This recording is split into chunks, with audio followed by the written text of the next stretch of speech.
예, 우리 잠깐 같이 기도드리겠습니다. So, manalangin po tayo. 은혜와 사랑이 풍성하신 하나님 아버지 감사합니다. Salamat po, Amang Diyos na mahabagin sa amin.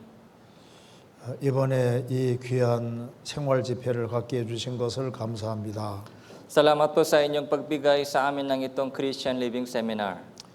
이 시간 주 성령께서 함께 해주시고 도와주시옵소서. Nawa banal na Espiritu ay sumasa amin at tumulong sa amin. 하나님의 말씀으로 우리 마음을 환하게 비춰주시옵소서.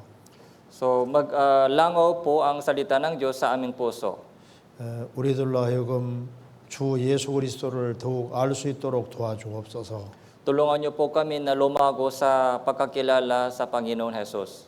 주님의 은혜와 사랑을 더욱 알 수 있도록 도와주시옵소서. Tulungan niyo po kami na lumago sa kaalaman sa pag-ibig ng Panginoon. 그리고 모든 일을 주님을 사랑하는 마음으로 행할 수 있도록 도와주시옵소서. Nawa lahat ng aming mga ginagawa ay galing sa pusong nagmamahal sa inyo. 여기에 참석하신 분들 또 참석하지 못한 분들 일일이 주님이 함께 해주시고 도와주시옵소서. So lahat ng mga kapatid na nandito o wala pa dito, samahan niyo po silang lahat. 이 마닐라 중앙교회가 주 안에서 더욱 성장할 수 있도록 역사해 주옵소서. Kumilos po kayo sa Manila Central Church upang lumago po sa pangalan ng Panginoon. 그리고 오늘 말씀 가운데 주님이 함께 해 주옵소서. Samahan niyo rin po kami sa aming pagkikinig ng mensahe ng Panginoon. 주 예수 그리스도 이름으로 기도하옵나이다. Ito po yung aming panalangin sa pangalan ng Panginoong Jesus. 아멘. Amen. 예, 우리 성경 룻기 2장 찾겠습니다. So, buksan po natin ang ating Biblia, Luke chapter 2. Luke chapter 2. 2장 1절부터 7절까지 한번 읽어 주시죠. So, magmula verse 1 hanggang verse 7, babasahin ko po ito sa inyo. Si Naomi ay may kamag-anak sa panik ng kanyang asawa, isang lalaking mayaman mula sa angkan ni Elimelech na ang pangalan na ay Boaz. Sinabi ni Ruth na Moabita kay Naomi, hayaan mo ako ngayon pumunta sa bukid at mamulot ng mga uhay sa hulian ng taong magpapahintulo sa akin. Sinabi niya sa kanya, humayo ka at anak ko.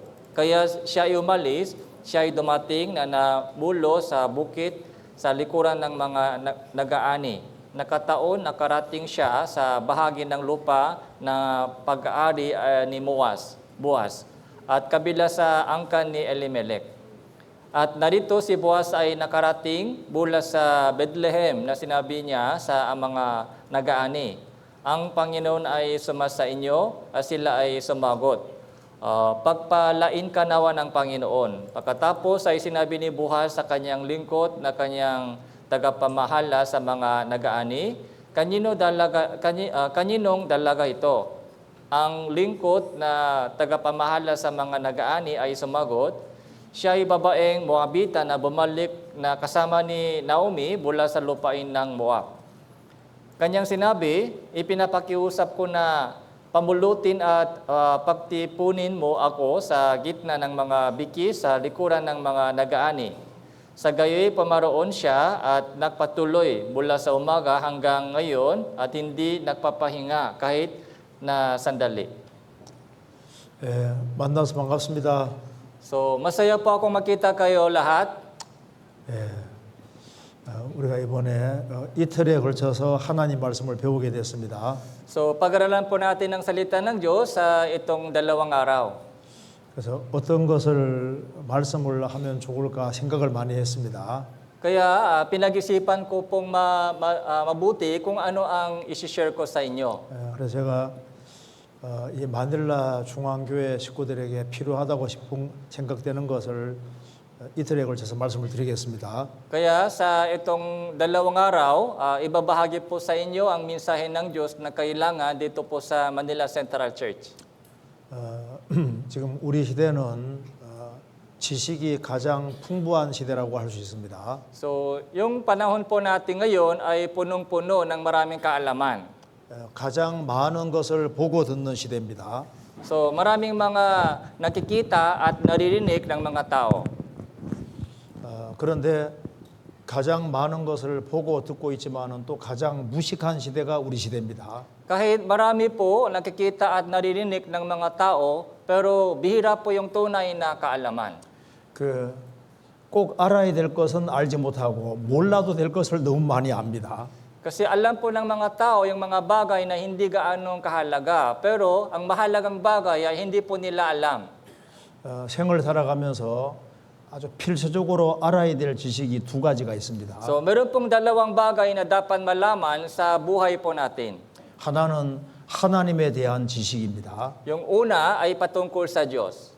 또 하나는 사람에 대한 지식입니다. So pangalawa po ay patungkol sa mga tao. 그래서 이 두 가지를 아는 것이 제일 중요한 거예요. Kaya tamang pagkaunawa sa itong dalawang bagay ay napakahalaga. 그럼 우리가 어떻게 하면 하나님을 알 수가 있을까요? So paano po makilala po natin ang Diyos? 예수 그리스도를 통해서 하나님을 정확히 알 수가 있는 겁니다. So sa pamamagitan po ni Hesus Kristo. 그래서 우리가 예수님이 어떤 분일까 이걸 좀 확실하게 아는 것이 필요합니다. Kaya kailangan po natin kilalanin muna kung sino si Hesus Kristo. 그래서 이제 우리가 하나님에 대해서 알면 알수록 그 사람은 더 힘있게 생을 살아갈 수 있을 겁니다. So habang lumalago po tayo sa ating pagkakilala sa Diyos, mas lumalakas po yung ating pamumuhay Kristiyano. 세계적인 복음 전도자 D.L. 무디는 이런 말을 했습니다. Ganito po yung sinabi po ni D.L. Moody na evangelista sa buong mundo. 하나님의 지식은 달빛같이 사람으로 잠들게 하는 것이 아니라 햇빛같이 낮에 일하게 하는 지식이라는 겁니다. 빛이라는 겁니다. Yung sabi po niya, yung pagkakilala sa Diyos ay nagpapatrabaho sa mga tao katulad sa panahon ng yung araw. Hindi po yung katulad ng liwanag ng buwan. 그래서 이 달빛이 비치는 밤에는 잠을 자잖아요. Kasi sa gabi po, yung liwanag ng buwan ay nagpapatulog sa mga tao. 해가 비치는 낮에는 보통 일합니다. Pero yung liwanag ng araw ay nagpapatrabaho sa mga tao, nagpapagising. 그래서 그것처럼 하나님에 대한 참된 지식은 사람으로 열심히 살게 하고 일하게 한다는 겁니다. Kaya yung tamang pagkaunawa patungkol sa Diyos ay nagpapatrabaho po sa atin. 그래서 하나님을 아는 것이 힘입니다.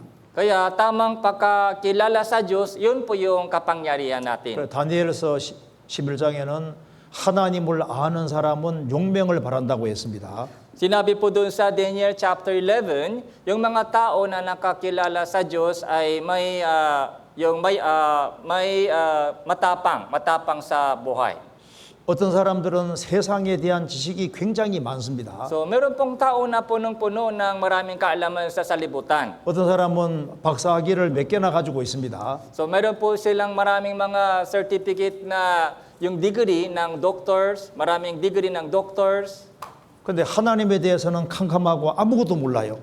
Pero pagdating sa kaalaman sa Diyos ay mangmang, madilim. 자, 하나님을 얼만큼 아느냐 이게 너무 중요한 겁니다. Kaya napakahalaga po yung tanong po ito, gaano kalaki yung ating pagkakilala sa Diyos? 우리도 구원받을 때도 하나님 말씀을 배워서 구원을 받았습니다. So nung naligtas po tayo noon sa pamamagitan ng pag-aaral patungkol sa Diyos. 구원받고 난 이후에도 하나님을 아는 데 힘써야 됩니다. So pagkatapos ng kaligtasan, dapat magsikap po tayo upang lumago sa pagkakilala sa Diyos. 일단 하나님 말씀을 열심히 배워야 됩니다. So dapat makinig at mag-aaral ng salita ng Diyos mabuti. 하나님 말씀이 머릿속에 들어가 있는 사람은 마음에도 들어갈 수 있습니다. So kapag yung ating ulo ay puno ng salita ng Diyos, yun po yung bumababa sa ating puso. 근데 머릿속에도 안 들어있는 것은 마음에 들어갈 수가 없어요. Pero kung walang salita ng Diyos sa ating ulo, so walang salita sa ating puso. 일단 열심히 배워야만 그것이 마음속에 하나하나 심겨지는 겁니다. Kaya kailangan mag-aral muna ng mabuti ng salita ng Diyos. 우리 일상에서는 몰라서 손해보는 것이 너무 많습니다. Kaya sa ating buhay, malugi po tayo sa maraming bagay dahil walang kaalaman. 마땅히 알아야 되는 걸 몰라서 손해보는 일을 많이 경험하지 않습니까? So kung hindi po natin, kung wala po tayong kaalaman sa mga mahalagang bagay, malulugi po tayo sa maraming bagay. 제가 그 한국에서 지역교회 전도 집회를 갔습니다. So nag-conduct po ako ng isang Bible seminar sa isang local church sa Korea. 물고기 그래서 이제 그 아침에 물고기 파는 어시장, 물고기 시장에 갔었습니다. 구경 갔었습니다. Kaya so sa umaga po, pumunta po ako sa mga seafood market sa umaga. Pumasyal po ako. 그런데 이런 물고기를 내가 본 거예요. Nakita ko po ganitong isda. Nakita ko ganitong isda. 아니 근데 생긴 것이 아주 희한하게 생긴 거예요. So napaka-pangit yung hugis niya. 너무 못생겼어요. Yung pangit talaga yung hitsura niya. 그래서 제가 처음에는 볼펜을 가지고 와서 이 물고기를 이제 만졌습니다. 건드렸습니다. Kaya sa una po, tinutusok po siya, hinihipo siya ng ballpen. 근데 가만히 있는 거예요. Pero tahimik siya, hindi gumagalaw. 그다음에 손으로 내가 만지려고 했습니다. Tapos hinipo siya ng kamay ko, daliri ko. 그러니까 옆에 있는 분이 제 손을 탁 치는 거예요. So, tapos yung mga inalis po ng mga tao ng kabit-tabi ko yung mga daliri ko sa isda. 왜 내 손 치냐고 하니까 얘기를 합니다. So, nagtanong bakit? Nagsabi siya sa akin ganito. 목사님 이거 잘 보십시오 하면서 이제 볼펜 가지고 이렇게 하니까 가시가 쫙 나오는 거예요. Kaya sabi niya sa akin, Pastor, tingnan mong mabuti kapag hinihipo niya yung isda gamit yung ballpen, so lumilitaw yung tinik. 목사님 이 물고기에게 쏘이면은 병원에 실려가야 되고 전도 집회도 못 합니다 하는 거예요. Kaya sabi niya, Pastor, pag tinusok ka ng itong tinik ng isda, so makakonfine ka hospital, hindi pwede mag-Bible seminar. 근데 저는 왜 만지려고 했을까요? So bakit hinihipo ko yung isda?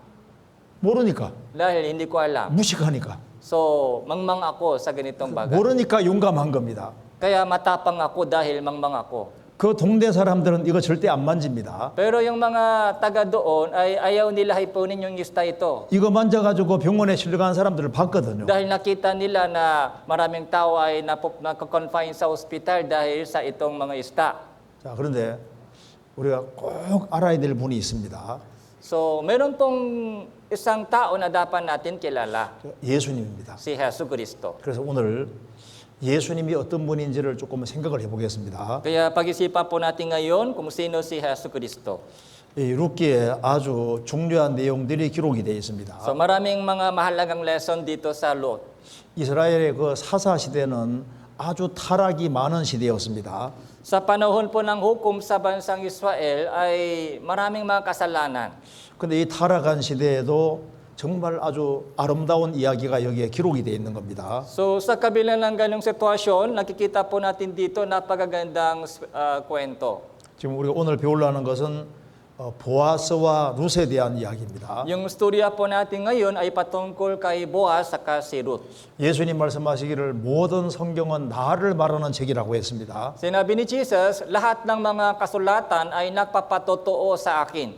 예수님의 모형이 된 사람들이 성경에 많이 나옵니다. So maraming mga modelo, yung simbolo po ni Hesus Kristo ay nakasulat sa Biblia. 그 창세기에 요셉도 예수님의 그림자가 됩니다. Si Jose sa Genesis ay simbolo ni Jesus. 솔로몬도 예수님의 그림자가 되죠. Si Solomon naman po, simbolo ni Jesus. 그런데 예수님을 가장 잘 보여주는 대표적인 사람이 바로 보아스라는 사람입니다. Si Boaz po, siya po yung nagpapatotoo tungkol kay Hesus Kristo. 예수님은 보아스보다 훨씬 크신 분입니다. Si Jesus po ay mas dakila kay Boaz. 그래서 이 모든 면에서 보아스보다 뛰어나신 분이 예수님이잖아요. Kaya sa lahat ng bagay, si Hesus Kristo po ay mas madakila sa kanya. 그래서 보아스를 보면은 아, 예수님이 이런 분이구나 하는 것이 이해가 되실 겁니다. Kaya kung pag-aralan po natin si Boaz, makikilala po natin kung sino si Hesus Kristo. 그래서 보아스는 예수님의 그림자, 여기에 룻은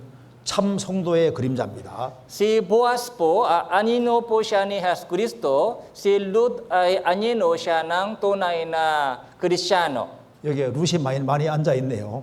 Kaya sa tingin ko po, maraming Ruth ay nakaupo dito. 예. 구원받은 모든 사람은 룻과 같은 거예요. So lahat po ng mga taong ligtas ay kagaya po ni Lut. 자, 여기 룻기 2장 1절에 보겠습니다. So Lut chapter 2 verse 1. 나오미의 남편 엘리멜렉의 친족 중 유력한 자가 있으니 이름은 보아스더라. Si Naomi ay may kamag-anak sa panig ng kanyang asawa, isang lalaking mayaman mula sa angkan ni Elimelech na ang pangalan ay Boaz. 여기에 보아스라는 사람은 나오미의 남편 엘리멜렉의 친족이라고 했습니다. Sabi dito, si Boaz po ay kamag-anak ng asawa ni Boaz, Naomi. 근데 여기 이제 보아스를 소개할 때 보아스는 유력자들아, 부자들아 이렇게 말을 했습니다. So si Boaz po, sabi po dito, isang mayaman. 근데 여기 보아스라는 뜻이 뭐냐면 뜻이 보아스라는 말 속에 여러 가지 의미가 들어 있습니다. So doon po sa pangalan po ni Boaz, maraming mga yung kahulugan. 첫째 뜻은 부자다 그 뜻입니다. Yung unang kahulugan ay mayaman. 두 번째는 능력 있는 자다 그 말입니다. Pangalawang kahulugan, makapangyarihan. 세 번째는 인격이 훌륭한 자다 그 말입니다. So pangatlong kahulugan ay marangal. 네 번째는 용감한 자다 그런 뜻입니다. So pang-apat na kahulugan ay matapang. 왜 성경에 이것을 기록해 놨을까요? So bakit po nagkasulat sa Biblia tungkol sa kanya? 예수님이 그런 분이라는 걸 설명하려고 하는 겁니다. So para maipaliwanag po sa atin kung sino si Hesus Kristo. 이 보아스를 통해서 예수님을 설명해 주려고 하는 겁니다. So gusto po ng Diyos ipakilala po sa atin kung sino si Hesus Kristo sa pamamagitan po ng storya ni Boaz. 자, 보아스는 베들레헴 지역에서 최고 부자였습니다. Si Boaz po ay pinakamayaman doon sa lugar ng Bethlehem. 그럼 여기에 왜 보아스가 부자다 이런 말로 시작을 할까요? So bakit nag-umpisa po yung storya na ito na nagsasabi si Boaz ay mayaman? 자, 보아스는 베들레헴 지역에서 제일 부자였습니다. Si Boaz po ay pinakamayaman doon sa Bethlehem. 근데 진짜 부자가 누굴까요? Pero sa tingin nyo, sino po yung pinakamayaman? 바로 예수님이 최고 부자인 겁니다. Si Jesus po ay pinakamayaman. 그러니까 이 우주에서 제일 부자가 한 분 계십니다. So, meron pong isang tao na pinakamayaman sa buong universe. 최고 부자가 누굴까요? Sino po yun? Sino pong pinakamayaman? 바로 예수 그리스도입니다. Si Jesus Cristo. 왜? 예수님은 이 우주를 직접 창조하신 분이라고 했잖아요. Dahil si Jesus Cristo po ay lumikha sa buong mundo. 요한복음 1장에 예수님이 이 우주 만물을 창조하셨고 예수님이 안 만드신 것이 없었다고 했습니다. Sinabi po doon sa Juan chapter 1, si Jesus Cristo ay lumikha sa lahat ng mga bagay, walang anumang bagay na hindi galing sa Kanya. 필리핀에 있는 모든 종류의 풀도 주님이 만드신 겁니다. So lahat uri ng mga halaman o damo ay nilikha ng Diyos. 굴러다니는 돌멩이 하나도 다 주님이 만드신 거예요. So lahat po ng mga bato ay nilikha ng Panginoon. 이 우주가 얼마나 큰데 이 모든 우주를 만드신 분이 바로 주님입니다. So gaano kalaki po yung buong universe, lahat po ito ay nilikha ng Panginoon. 이 우주와 지구 안에 얼마나 많은 것들이 존재합니까? So gaano kadaming bagay ay narito sa libutan. 그 모든 것을 만드시고 소유하신 분이 바로 주님이니까 주님은 가장 부자인 겁니다. So lahat po ng mga bagay sa buong mundong ito ay nilikha ng Panginoon, kaya Panginoon po ay pinakamayaman. 시편 104편 보겠습니다. So Awit chapter 104. 104편 24절부터 25절까지입니다. Magbula verse 24 hanggang 25. Awit chapter 104 from verse 24 hanggang 25. 읽어주세요. O Panginoon, napakarami ng inyong mga gawa. Sa karunungan ay ginawa mo silang lahat. Ang lupa ay puno ng inyong mga nilalang, nadian ng dagat, malaki at maluwag, na puno ng mga bagay na di mabilang, ng maliliit at malaking bagay na may buhay. 여기 여호와여 주의 하신 일이 어찌 그리 많은지요. 주께서 지혜로 저희를 다 지으셨다고 했습니다. O Panginoon, napakarami ng inyong gawa. Sa karunungan ay ginawa mo silang lahat. 주의 부여가 주님이 만드신 생명체가 땅에 가득합니다. Ang lupa ay puno ng inyong mga nilalang. 저기 크고 넓은 바다가 있고 그 속에 동물 곧 대소생물이 무수하니이다. Nadiyan ng dagat, malaki at maluwang na puno ng mga bagay na di mabilang, na maliliit at malaking bagay na may buhay. 자, 지금은 세계 동물들이 얼마나 많은지를 실제로 볼 수 있는 시대입니다. So sa ngayon po, malaman po ng mga tao kung gaano kadaming mga hayop sa mundo. 이게 청새치라는 겁니다. Ito po ay isda, tawag po ay spearfish. 예, 근데 이 물고기가 바다 속에서 달릴 때 130km로 달립니다.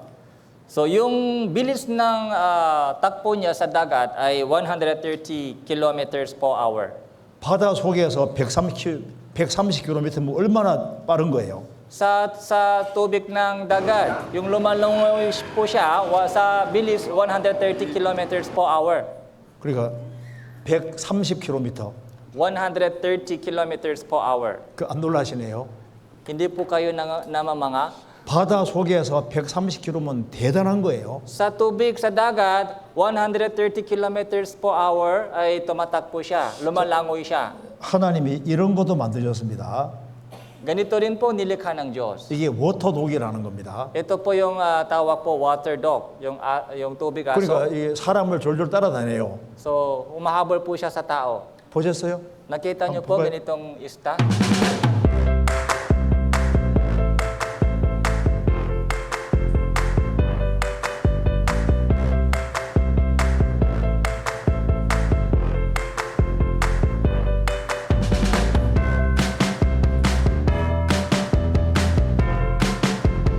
여기까지 봅시다. 희한하게 만드셨죠?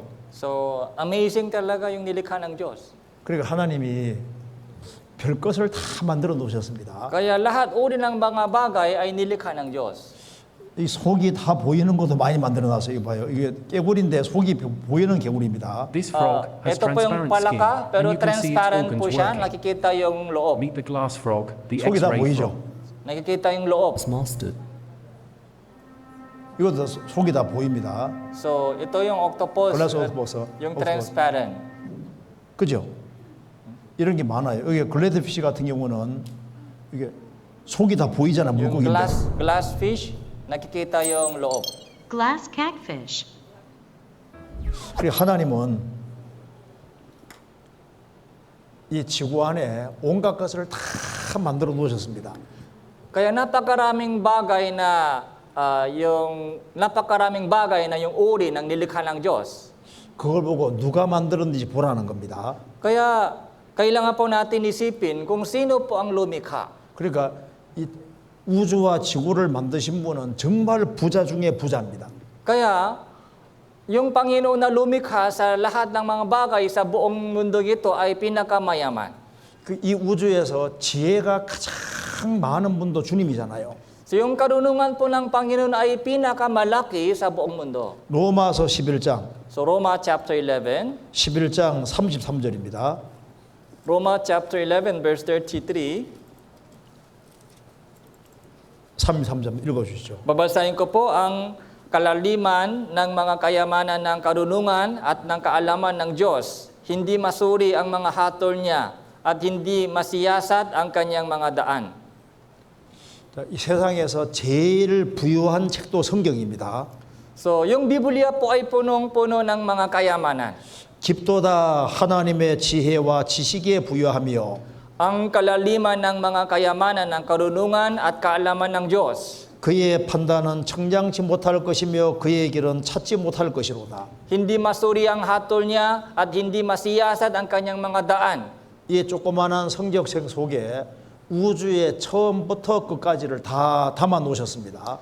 Sa itong maliit na libro, inilagay po ng Diyos lahat ng mga bagay magmula sa simula hanggang sa katapusan ng kasaysayan. 역사의 시작부터 끝까지 여기에 다 집어넣으셨습니다. So magmula sa simula hanggang sa katapusan ng kasaysayan ay nakasulat sa Biblia. 우리가 생을 살아가면서 부딪히는 모든 문제들을 성경 속에 다 해결해 놓으셨습니다. So lahat po ng mga solusyon sa mga problema po natin, sa buhay po natin ay nakasulat sa Biblia. 이 조그만한 책 속에 인간의 모든 문제를 여기에 다 집어넣고 다 풀어놓으신 겁니다. So kahit maliit lang po yung Biblia, pero lahat po ng mga solusyon sa mga problema po natin sa buhay ay nandoon na. 이 성경이 얼마나 놀라운 책인지를 배우면 배울수록 알 수 있습니다. Kaya habang nag-aaral po tayo ng Biblia, so nagugulat po tayo kung gaano kalalim po yung Biblia. 성경 고린도서 8장 9절입니다. Pangalawang Korinto chapter 8 8장 9절 같이 한번 verse 읽어봅시다. 9. Basahin po 8장 natin. 9절 Chapter 8 verse 9, basahin po natin ito ng sabay-sabay. 3, 2, 1. Sapagkat nalalaman ninyo ang biyaya ng ating Panginoong Hesukristo na bagamat siya ay mayaman, subalit alang-alang sa inyo ay naging dukha, upang sa pamamagitan ng kanyang kadukhaan ay maging mayaman kayo. 저에게 예수님은 부유한 자라고 했습니다. So, sabi dito, si Jesus ay mayaman. 예, 이 우주를 창조하시고 신성의 충만히 육체로 거하시는 예수님은 가장 부유하신 분입니다. Dahil siya po yung lumikha sa buong mundong ito, ay lahat yung pagka-Diyos po ay nandun kay Hesukristo. 부유하신 예수님이 가난하게 되셨습니다. Si Jesus na mayaman ay naging dukha. 너무나도 초라한 모습으로 세상에 오셨습니다. Pumarito po siya sa mundong ito bilang isang hamak na tao. 예수님은 구유에 누이셨습니다. So inilagay po siya doon sa yung sapsaban ng hayop. 가난한 요셉과 마리아 가정을 빌렸습니다. Hiniram po ng Diyos yung pamilya ni Moises at si Maria na dukha. 낙이 타고 입성하실 때도 낙이 타고 입성하실 때도 그 낙이 새끼도 빌린 겁니다. Yung asnong bata ay hiniram din po ng Diyos nung pumasok po siya sa Jerusalem.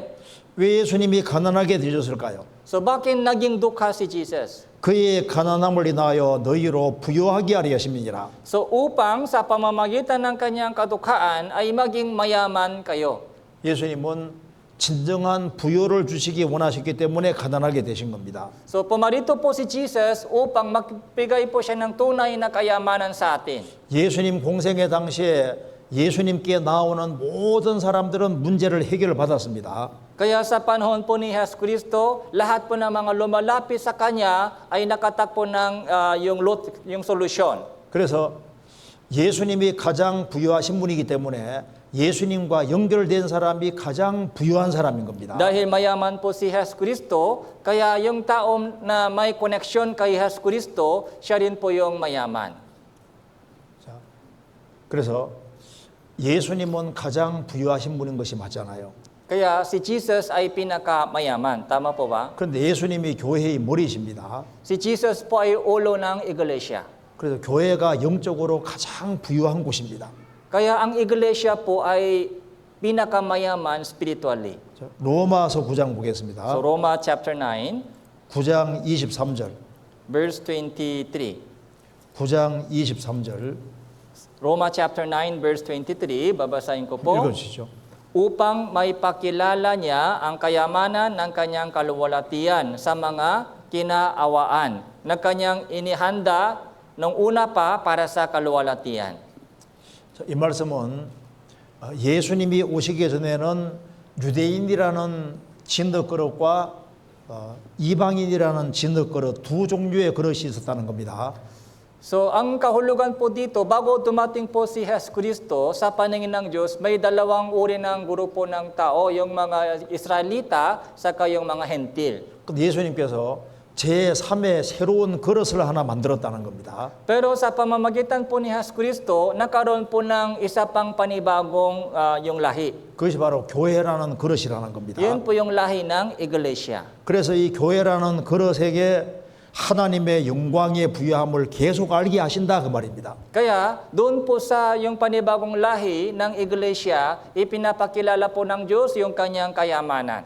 그렇다고 해서 하나님 잘못이 있느냐 없다 그 말입니다. So kaya wala pong problema doon sa ginagawa ng Diyos. 유대인들도 믿으면 교회 안에 들어올 수 있고 이방인도 구원받으면 들어올 수 있는 겁니다. Kahit yung mga Israelita, kahit yung mga Hudyo, kung ligtas po sila, pumapasok po sila sa itong panibagong lahi. 자, 여기 한번 보시면요. 예수님이 보리떡 5개, 물고기 2마리로 5,000명을 먹이신 적이 있습니다.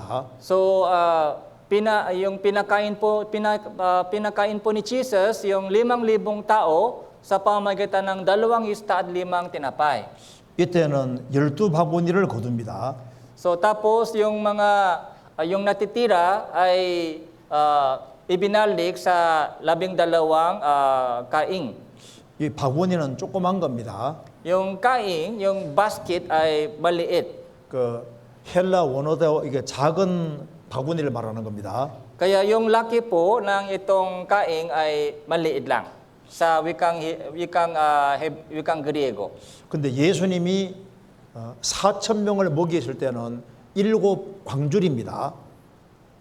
Pero nung kinain po ni Jesus yung 4,000 tao, ang nalalabing mga piraso ay natipon sa basket pero iba po yung size, yung kaing. 그래서 성경은 이 광주리에 바울 사도를 달아내린 사건이 성경에 나옵니다.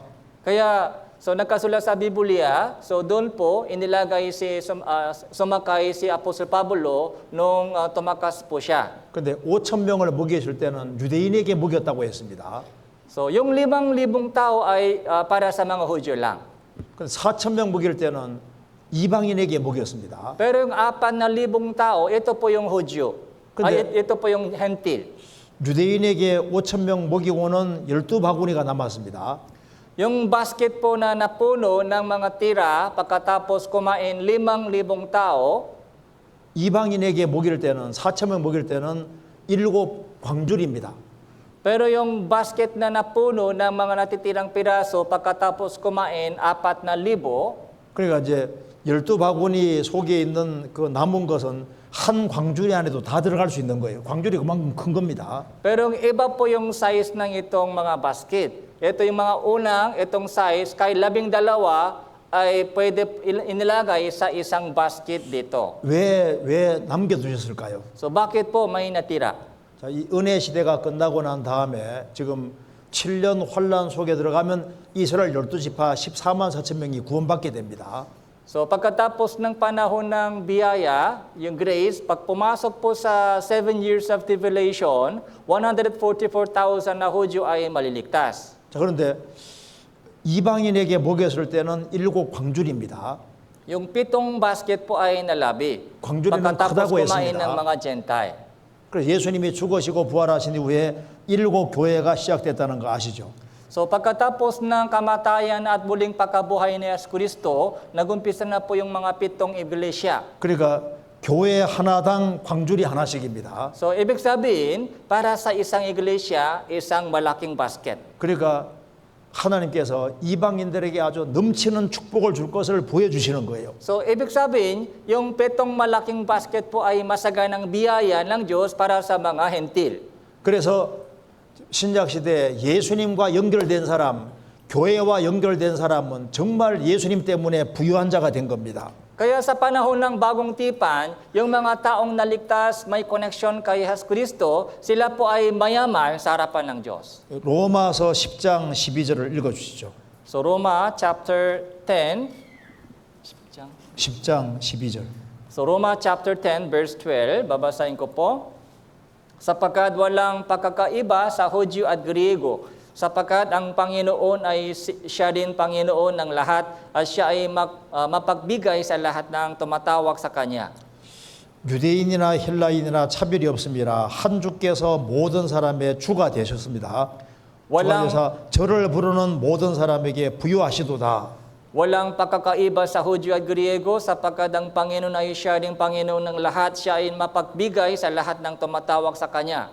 자, 왜 예수님과 연결된 사람은 부유한 사람일까요? So bakit po yung tao na may connection kay Jesus ay mayaman? 천국을 소유하게 됐습니다. Dahil makakapasok po sila sa langit. 우리는 하나님의 아들입니다. So anak po siya ng Diyos. 그리스도의 신부입니다. Yung babaeng ikakasal ng Panginoon. 로마서 8장에는 크리스찬들은 예수님과 공동 상속자라고 했습니다. So sabi po doon sa Roma chapter 8, yung Kristiyano po ay tagapagmana na kasama ng Panginoon Jesucristo. 그래서 고린도서 6장에 아무것도 없는 자 같으나 모든 것을 가진 자라고 한 겁니다. Kaya sabi po doon sa unang Korinto, kahit wala silang anuman, pero lahat ng bagay nasa kanila. 내가 필리핀에서 가장 가난하게 살아도 사실 가장 큰 부자입니다. Kahit pinakamayaman ako sa bansang Pilipinas, pero sa harapan ng Diyos, kahit pinakamahirap kayo sa bansang Pilipinas, pero mayaman kayo sa harapan ng Diyos. 왜냐하면 모든 것이 주님의 것이기 때문입니다. Dahil lahat ng mga bagay ay sa Diyos. 우리는 잠깐 빌려준 겁니다. Kaya yung ginagamit po natin ay hiram lang saglit. 다 결국은 우리 거예요. Kaya lahat po ay babalik po sa atin. 네, 모든 것이 주님의 것이고 주님의 것이 우리 것입니다. Kaya lahat ng mga bagay ay sa Panginoon at sa atin din. 그래서 100 빼기 1은 제로란 말이 있습니다.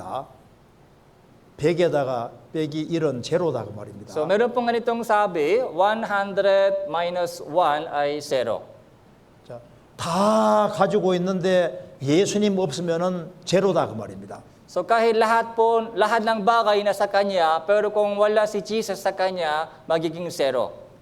제로 플러스 1은 100이란 말이 있습니다. 0 plus 1 ay 100.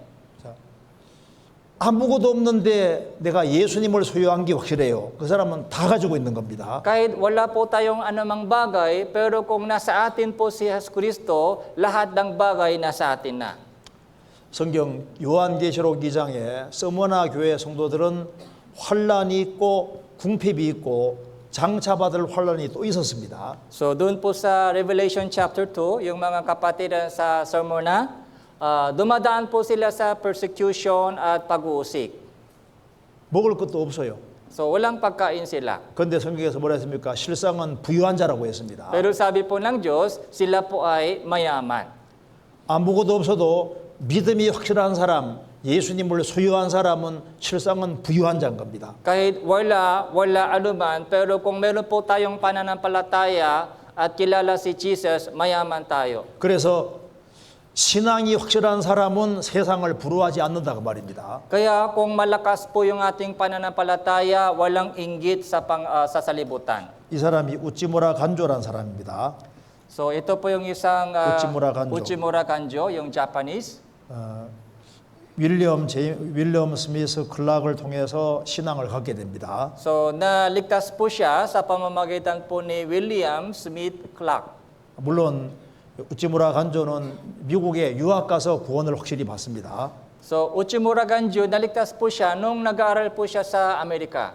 예, 젊은이들이여 야망을 가지라, 비전을 가지고 야망을 가지라 그렇게 말한 사람이 이 윌리엄 클라크라는 사람입니다.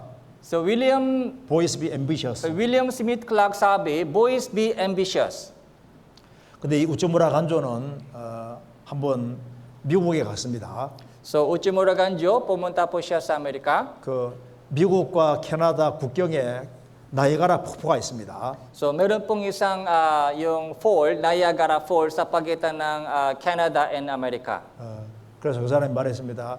나이가라 폭포 주인이 왔다 큰 소리 썼습니다. So sumigaw siya, nandito na yung mayari ng Niagara Falls. 그래서 사람들이 놀랐어요. Kaya yung mga tao po ay nagulat. 근데 보니까 조그만 동양 사람이거든.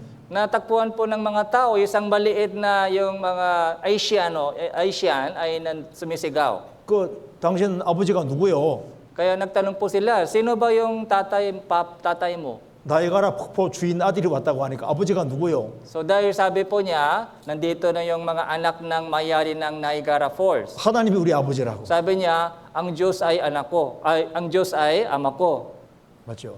성경에 마가복음 10장에 소경거지 바디메오 이야기가 나옵니다. So doon po sa Marcos chapter 10, nakasulat po doon yung kwento tungkol kay Bartimeo. 여리고는 세상을 가르칩니다. Yung Jericho po ay sumisimbolo ng salibutan.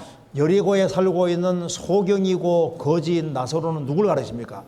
Sino po yung mga ibig sabihin, isang bulak at dukha na nanirahan doon sa Jericho? 구원받지 아니한 모든 사람의 모습인 겁니다. So yun po yung mga anyino ng buhay ng lahat ng mga tao hindi ligtas. 구원받지 아니한 모든 사람은 영적으로 소경이고 다 거진 겁니다. So lahat po ng mga tao na hindi pa ligtas ay bulag spiritually at dukha po sila. 근데 이 사람은 예수님을 만나자마자 소경이 눈을 떴습니다. Pero nung na-meet mo niya si Jesus, nabuksan po yung kanyang mata. 예수님 만나고 난 다음엔 더 이상 거지가 아닌 거예요. Dahil nung nakilala po niya si Jesus, hindi na po siya yung pulubi. 지금 필리핀 지역에 많은 사람이 살고 있습니다. So maraming tao nandito sa bansang Pilipinas. 주님 볼 때는 전부 다 영적으로 소경이고 거지들인 거예요. So sa mata ng Diyos, yung mga taong hindi paligtas ay isang pulubi sa harapan ng Diyos. 죽음 딱 건너가면 다 놓고 가는 겁니다. So kapag namatay na po, lahat ng mga bagay, iiwanan po nila. 예수님을 통해서 구원받은 사람은 영혼의 눈이 떠진 사람이잖아요. So isang tao na ligtas ay nabuksan po yung kanilang spiritual na mata. 우리는 죽음 건너갈 때 천국에 들어갑니다.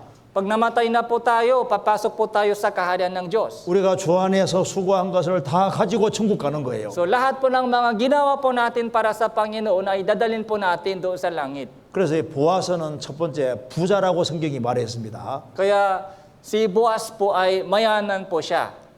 그래서 예수님이 진정한 부자라는 걸 우리에게 보여주는 겁니다. So ibig sabihin, si Jesus po ay mga pinakamayaman sa atin. 근데 보아서란 또 한 가지 뜻은 능력 있는 자다 그런 뜻입니다. Yung pangalawang kahulugan ng pangalan ni Boaz ay kapangyarihan. 저 성경에 한번 찾아봅시다. 역대하 3장 보세요. 역대하 3장 17절. Pangalawang Kronika chapter 3 verse 17. 역대하 3장 17절 한번 읽어주시죠.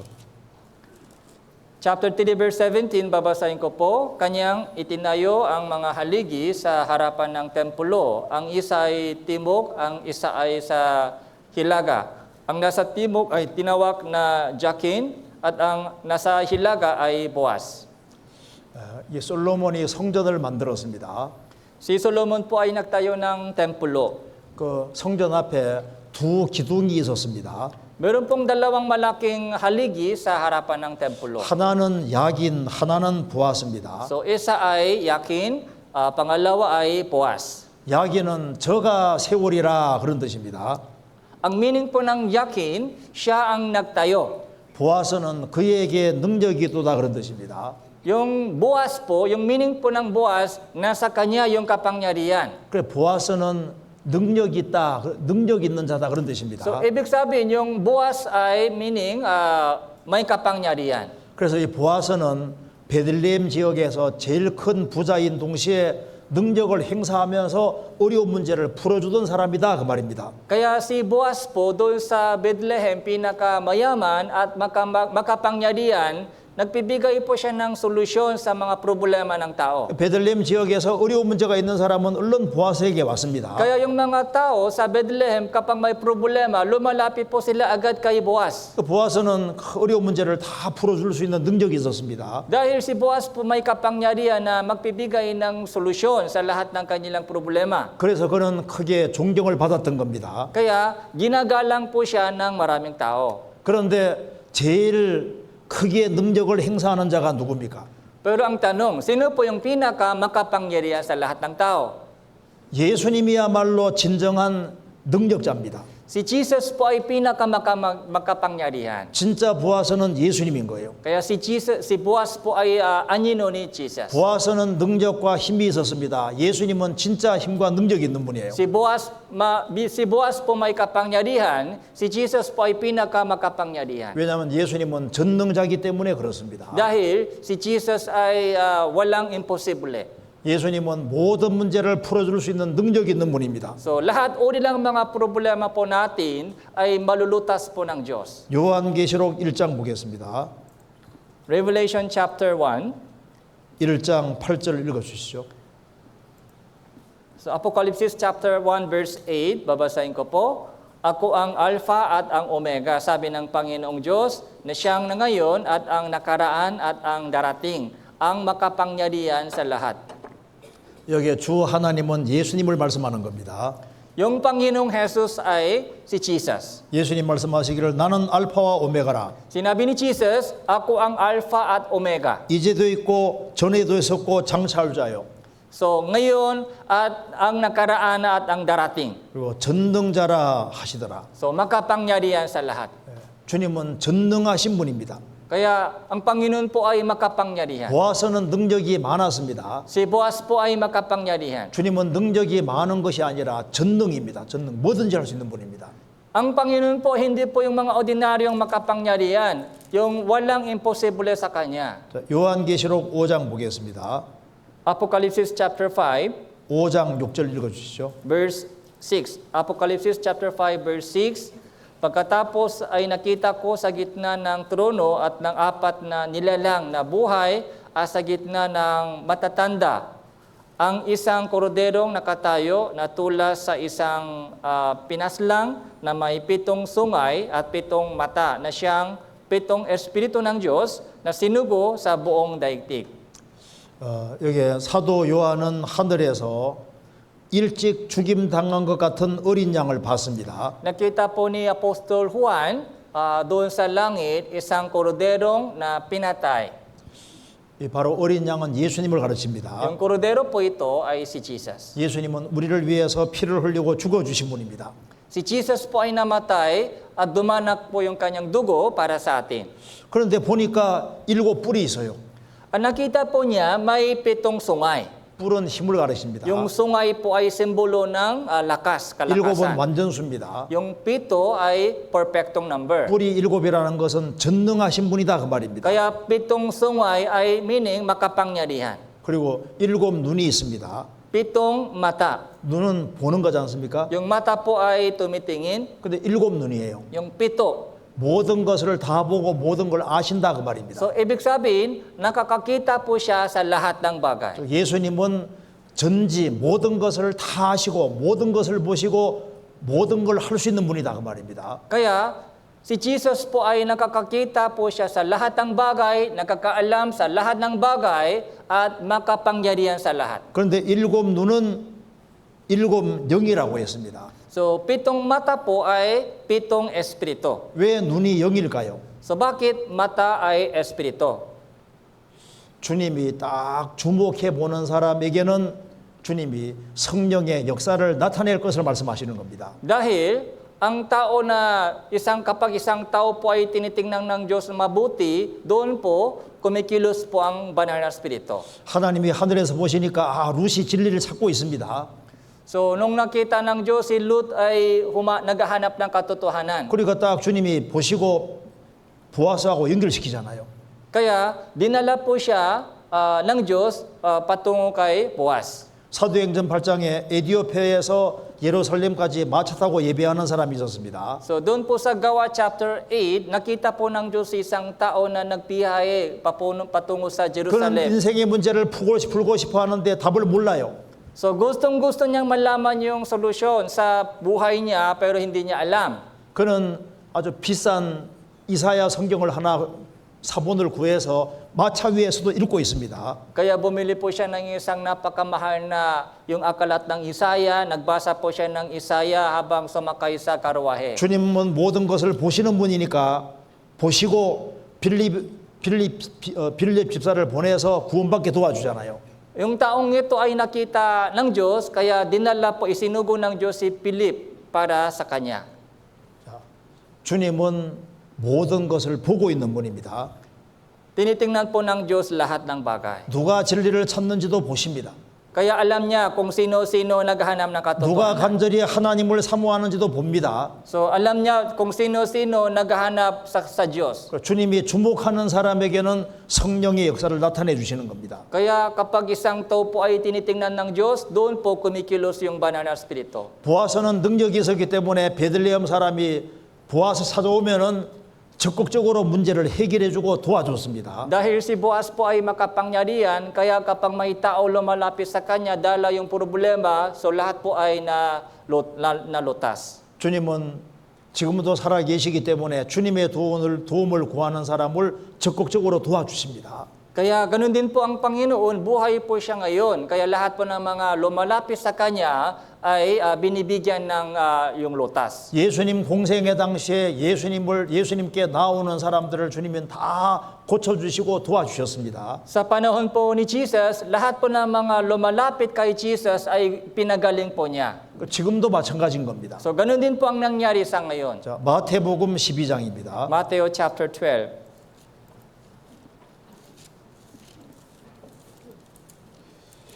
12장 20절입니다. Matthew chapter 12 verse 20. Babasahin ko po, hindi niya babaliin ang tambong na sugatan at papatain ang nababagang mitya hanggang ang katarungan ay dalhin niya sa tagumpay. 갈 때는 이제 정상적으로 자라도 별로 볼품이 없습니다. So yung tambo kahit matuwid siya lumago pero parang pangit tingnan. 근데 갈 때가 상했습니다. Pero nasugatan siya. 보통 상한 갈 때는 사람이 꺾어버립니다. Kapag nasugatan na yung isang tambong ay tinatanggal ng Diyos. 예수님은 상한 갈 때를 꺾지 않으셨다.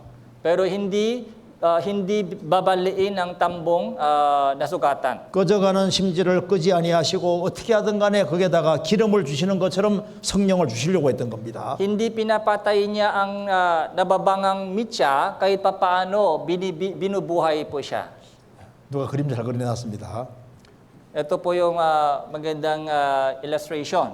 주님은 상한 갈대를 꺾지 않으셨다. So hindi po binabali ng Panginoon ang isang halaman na sugatan, nabali. 상한 갈대를 꺾지 않으시며 꺼져가는 심지를 끄지 않으셨다고 했습니다. So hindi niya babaliin ang tambong na sugatan, papatain ang babangang mitya. 이 상한 갈대가 고쳐지고 제대로 자라면은 갈대가 중요한 일을 합니다. Yung isang tambong na sugatan, kapag inayos po siya at tumayo ng mabuti, so gagamitin po siya ng mahalaga. 자, 이 옛날에 갈대가 정상적으로 자라주면 갈대를 이용해서 종이로 사용했습니다. So kapag tumayo ng mabuti, isang tambo, ginagamit po siya para maging papel. 초대교회 당시에 성경 기록할 때 다 이게 갈대로 만든 종이에다가 글자를 기록했습니다. Sa unang panahon ng iglesia, yung Biblia po ay yung salita ng Diyos ay naisulat doon sa yung tambong. 갈대가 제대로 자라주면 이게 자로도 사용이 됐습니다. So pag lumaki siya ng matuwid, ginamit po siya so parang sukat yung ruler, yung mga panukat. 그리고 이 갈대는 잘 자라주면은 지팡이로도 사용이 됐습니다. Tapos kapag tumayo siya ng matibay, ginagamitin po siya ng yung staff. 특별히 이게 피리로 많이 사용됐습니다. So ito po yung ginagawa nila yung flute, yung isang instrumento ng music. 구원받기 전에 우리는 다 상한 갈대 같은 존재였습니다. So nung bago po tayo naligtas, parang tambong na sugatan tayo. 마귀에게 너무 많이 당했고 상했고 죄에게 너무나도 상처를 받았습니다. So ang lalim po yung sugat po natin dahil kay Satanas, dahil sa mga kasalanan. 주변의 사람에게도 많은 상처를 받았습니다. So malalim po yung sugat po natin dahil sa mga problema sa tao. 근데 주님은 우리를 고쳐 주셨습니다. Pero pinagaling po tayo ng Diyos. 우리가 그리스도의 편지가 되게 해 주시고 Tayo po ay ginawa niyang sulat ng Kristo. 우리로 하여금 노래하는 인생으로 바꿔 주신 겁니다. So siya po yung nagpapakanta sa atin. 갈대 피리 소리 들어보셨어요? Narinig po ba ninyo yung tunog ng yung instrumental music ito? 자, 한 대목 들어봅시다. So 이게 갈대 피리 소리입니다. pakinggan po natin yung tunog niya.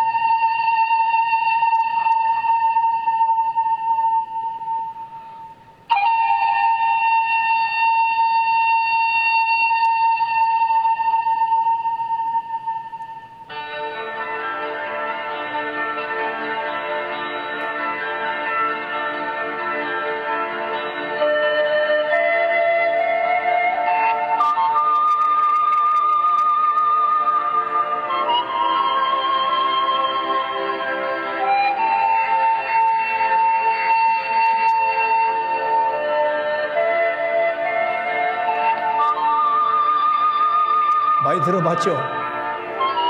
Kilala po ba ninyo itong yung kanta? 근데 이 갈대 피리 소리인지 모르는 사람들이 많아요.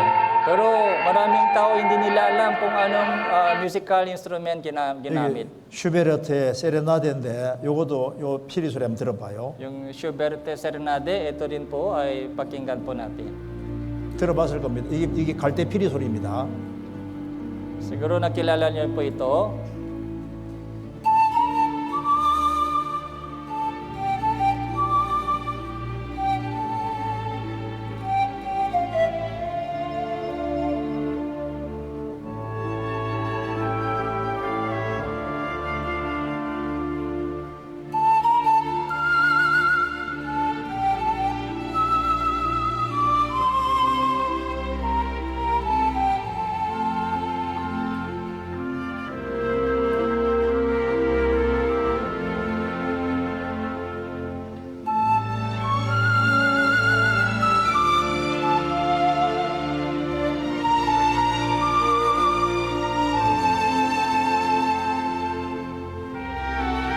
많이 들어봤죠? So, 그리고 narinig 봐요. po ninyo ito? 그러니까 이게 구원받기 전에는 찬송이 아니라 탄송을 부르고 그렇게 슬퍼했던 사람도 딱 구원을 받고 나면은 마음에 기쁨이 생기고 찬송할 수 있잖아요. Yung buhay po natin bago maligtas ay malungkot. Pero mula nung ligtas po tayo, yung kinakanta po natin ay maliwanag na kanta. 보아서는 슬픔이 있는 사람에게 기쁨을 주는 사람이고 문제를 풀어주니까 마음에 기쁨이 생기는 거예요. Si Boaz po ay nagbigay ng kagalakan sa mga tao dahil nalutasan po niya yung mga problema ng tao. 자, 보아서는 능력이 있는데 주님은 더 큰 능력을 가지고 계십니다. Si Boaz makapangyarihan. Ang Panginoon po ay mas makapangyarihan. 그래서 주님을 가까이 하는 사람은 정말 힘물렀고 능력을 얻게 되는 겁니다. Kaya lahat po ng mga lumalapit sa Kanya ay binibigyan ng kalakasan. 이사야 40장 Isaiah chapter 40. 40장 27절 Isaiah chapter 40 verse 27. 읽어주시죠. Babasahin ko po ito. Bakit sinasabi mo, O Jacob, sinasalita mo, O Israel, ang daan ko ay lingit sa Panginoon at nilalagpasan ng aking Diyos ang kahatulan ko. 예. 사람들이 말합니다. 내 사정은 하나님 모르실 거야. 내 원통한 건 하나님이 못 고치실 거야. 이런 말 하지 말으라는 겁니다. So, sabi po ng Diyos, maraming nagsabi, yung problema ko ay hindi alam ng Diyos. O sabi ng Diyos, wag mong sabihin ganyan. 28절에 너는 알지 못하였느냐 듣지 못하였느냐 영원하신 하나님 여호와 땅끝까지 창조하신 자는 피곤치 아니하시며 곤비치 아니하시며 명철이 아니없으시며 피곤한 자에게 능력을 주시며 무능한 자에게 힘을 더하시나니. Verse 28, hindi mo ba nalaman, hindi mo ba narinig?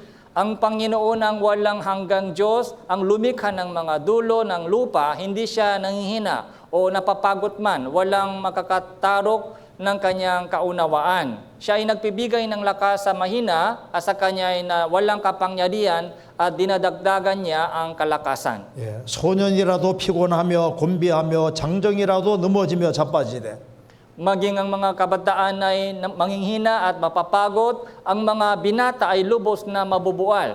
31절 같이 읽겠습니다. Verse 31, basahin po natin. Unit, sila ay naghintay sa Panginoon ay mapapanibagong lakas, ay sila ay paiilan lang na may pakpak na parang mga agila. Sila ay tatakbo at hindi mapapagod. Sila ay lalakad at hindi manghihina.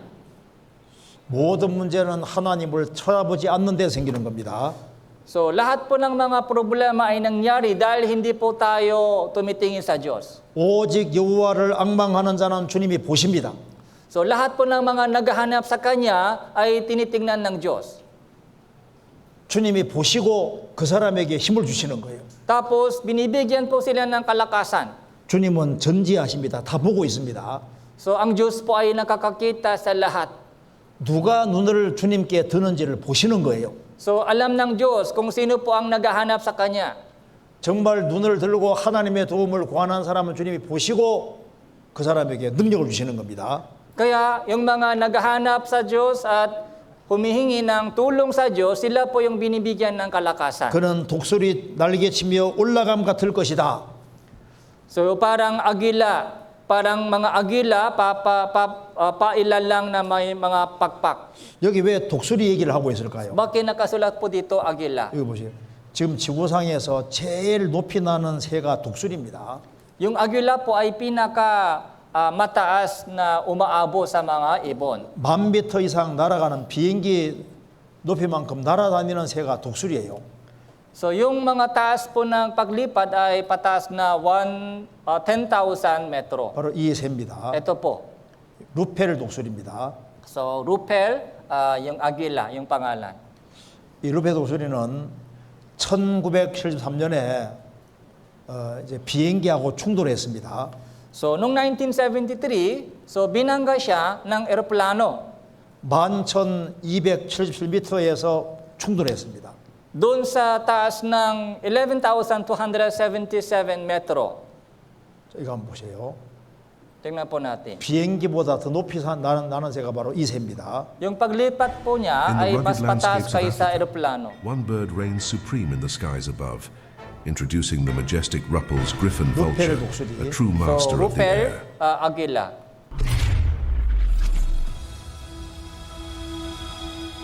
상승기를 받아서 저 높이 With a 올라가는 wingspan of 겁니다. up to 9 So feet ginagamit and po a niya weight yung that mga can exceed daloy 20 ng pounds. hangin These pataas. formidable birds are among the largest vultures in the world.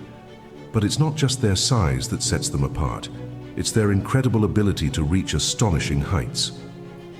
Ruppel's griffon vultures have been recorded flying at altitudes exceeding 37,000 feet, 37,000 making them the feet highest 높이 flying 올라갑니다. birds on record. 37,000 To put feet. that into perspective, that's higher than the cruising altitude of most commercial airplanes. 여기까지 봅시다. 하여튼 높이 날아요. So kaya sobrang napakataas yung paglipat niya. 지금 이 하나님을 안 쳐다보는 사람은 현재적인 문제 때문에 끙끙 싸매는 겁니다. 힘들어하는 거예요. So yung mga tao na hindi tumitingin sa Diyos ay tumitingin lang sa mga makalupang problema, doon po yung struggle. 하나님을 쳐다보는 사람은 하나님께서 그 사람 영혼을 높이까지 쫙 끌어올립니다. Pero yung mga tao tumitingin sa Diyos ay itinataas po sila ng Diyos. 높은 데서 보면은 땅에 있는 모든 건 너무 작아 보이는 거예요. Magbula sa taas, yung mga bagay sa lupa ay maliit lang. 비행기 타고 쳐다보면요 집도 너무 작게 보이잖아요. Pag nasa eroplano ka, yung mga bahay-bahay sa lupa ay napakaliit.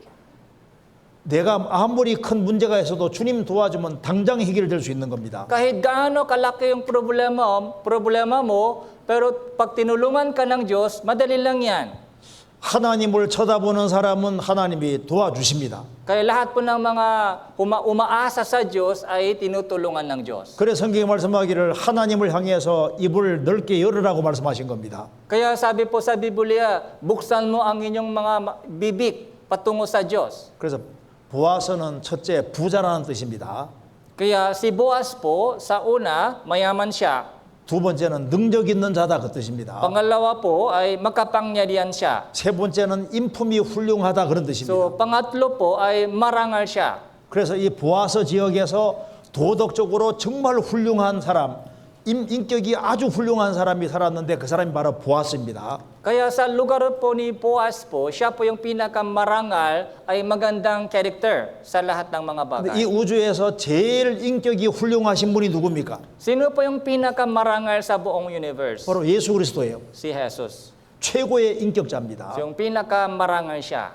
그래서 이 사복음서를 읽어보면은 예수님이 얼마나 놀라운 분이고 얼마나 훌륭한 분인지를 알 수가 있습니다. Kaya kapag binasa po natin yung apat na gospel sa Biblia, nakilala po natin doon kung gaano kataas po yung mga karangalan yung karangyaan ng Diyos. 그래서 예수님하고 친구가 되는 사람은 복이 있습니다. Kaya kung isang tao ay maging kaibigan ni Jesus, malaking blessing po yan.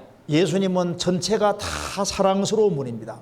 Kaya ang Diyos po, yung buong buhay po niya, buong buhay ni Jesus ay marangal. 아가서 찾아봅시다. 5장 보겠습니다.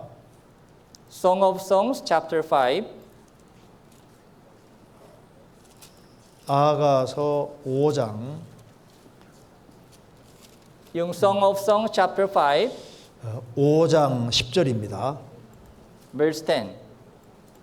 10절 읽고 16절 읽어보시죠. Verse 10 and verse 16, babasahin ko po. Yeah, Ang aking minamahal ay maningning at mamula-mula at namumukot tangi sa 10,000. Verse 16 po.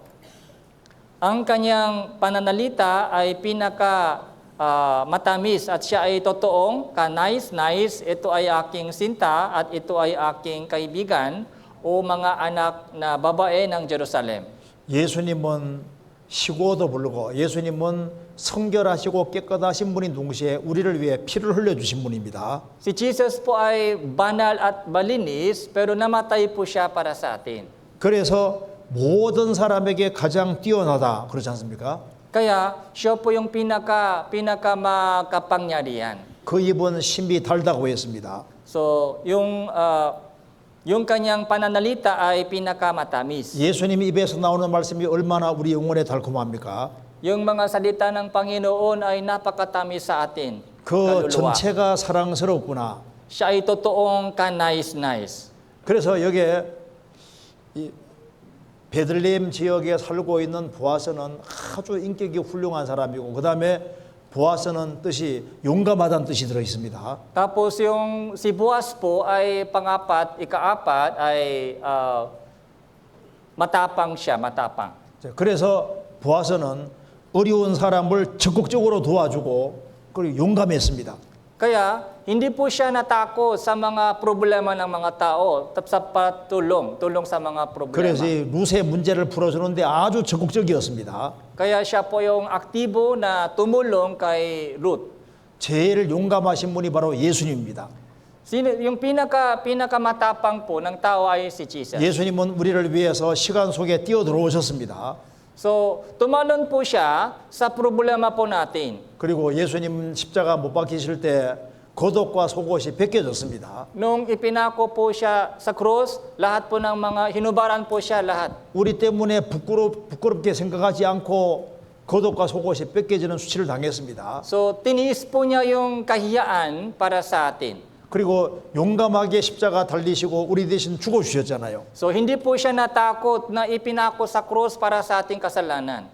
그러니까 이 보아스는 예수님의 그림자가 됩니다. Kaya si Boaz po ay isang anino ni Jesus. 자, 이제 좀 더 구체적으로 봅시다. So, tingnan po natin ito. 자, 룻기 2장 다시 봅시다. So, Ruth chapter 2. 룻기 2장 2장 10절에 먼저 보세요. verse 10. 10절부터 11절까지 읽어 주시죠. Chapter 10 hanggang 11, babasahin ko po. Nang makagayoy, patira pa si Ruth at yumukos sa lupa. Ang nagsabi sa kanya, bakit ako nakatakpo ng biyaya sa inyong paningin upang ako ay inyong pasanin? Gayon ako isang dayuhan.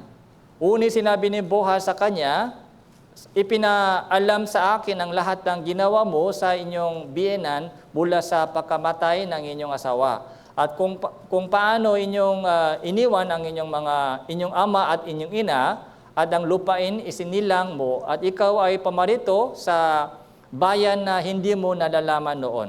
자, 보아스는 상대방의 형편을 너무 잘 아는 사람이었습니다. So si Boaz po ay alam po niya yung sitwasyon ng ibang tao. 자, 이 룻은 이방 여자입니다. Si Ruth po ay isang babaeng dayuhan, yung hentil. 보통 사람들은 그 여자를 무시했을 겁니다. Kaya hinamak po siya ng ibang mga tao. 근데 보아스는 말하기를 내 남편이 죽은 후로 너가 시어머니에게 행한 모든 것을 내가 알고 내 부모와 고국을 떠나 전에 알지 못하던 백성에게로 온 일이 내게 분명히 들렸느니라. Kaya sinabi ni Boaz, ipinaalam sa akin ang lahat ng ginawa mo sa inyong biyenan mula sa pagkamatay ng inyong asawa, kung paano iniwan mo ang inyong ama at inyong ina hanggang dito. 여호와께서 내게 행한 모든 일을 보응하시기를 원하며 이스라엘 하나님 여호와께서 그 날개 아래 보호를 받으러 온 내게 온전한 상 주시기를 원하노라. Kaya verse 12, gantihan nawa ng Panginoon ang inyong ginawa at bigyan ka nawa ng lubos na gantimpala ng Panginoon, ang Diyos ng Israel, na sa ilalim ng kanyang mga pakpak ikaw ay nanganlong.